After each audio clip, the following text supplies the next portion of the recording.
সকাল সকাল ঘুম থেকে উঠলে কেমন জানি একটা লাগে।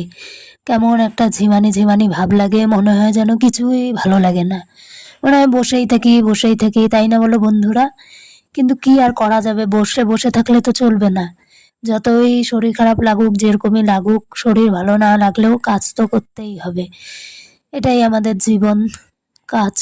কাজ করে চলতে হবে। তো যাই হোক, তাড়াতাড়ি করে এই যে ঝাড়ু দিয়ে নিচ্ছি। আজকে একটু সকালেই উঠা হয়েছে। সকালেই উঠে পড়েছিলাম যেহেতু সকালে উঠলে কি তাড়াতাড়ি কাজটাও আগায় আর ভালোও লাগে। তো তাড়াতাড়ি ঘুম থেকে উঠে এই যে ঝাড়ু দিয়ে নিচ্ছি। সব বাসি কাজ-টাজ এগুলো সব সারতে হবে। যেহেতু বাসি কাজ সেরেই আমি ডাইরেক্ট চলে যাই স্নানে। স্নান-টান করে এসে এই যে রান্নাঘরে ঢুকে পড়ি।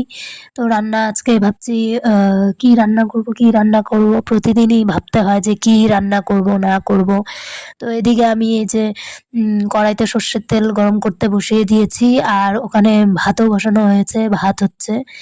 তো ভাবছিলাম কি রান্না করব। তো এদিকে এই যে কড়াইতে জিরে ফোড়ন, তেজপাতা এগুলো ফোড়ন দিয়েছি। ২ টো আলু সিদ্ধও দিয়েছিলাম। আর এখানে কোয়াশ, কচু, আলু, সোয়াবিন দিয়ে ভাবছি একটা তরকারি করব ঝোল, ঝোল করে। তো একটু ঝাল-ঠাল করে ঝাল দিয়ে এভাবে তরকারিটা রান্না করব। না হলে ভালো লাগে না। কারণ একটু আর আমার যেহেতু একটু সর্দি-সর্দি লেগেছে তো তাই একটু ঝাল দিয়ে করলে কি ভালোও লাগবে খেতে। এদিকে ভাতও হয়ে গেছে প্রায়। আর এই যে করে নিয়েছি হচ্ছে আলু সিদ্ধ, মানে আলু মাখা আরকি যেটাকে বলে, আলু ভর্তা টাইপ। আর সোয়াবিন, আলু, কচু দিয়ে একটা পাতলা ঝোলের মতো মানে একটা সবজি। খুব পাতলাও না, মাখা, মাখা করেছি। আর এদিকে চুল-টুল আঁচড়ে নিলাম। রেডি হয়ে নিয়েছি একবারে পুরো।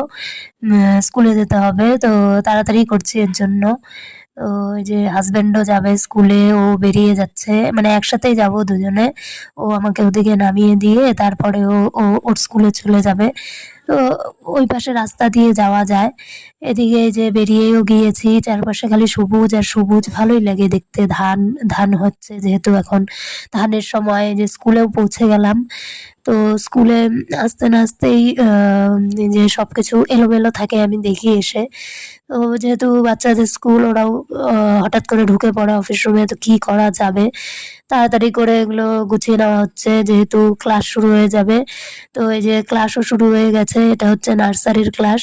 তো বাচ্চাগুলো কথাই শোনে না একদম। কথা খুবই কম শোনে। মানে ওদের এত বোঝানো হয়, এত বোঝানো, এক জায়গায় তো থাকবেই না। কি আর করা যাবে? ওদের যেহেতু বাচ্চা তো ওদের কিছু বলাও যায় না বেশি।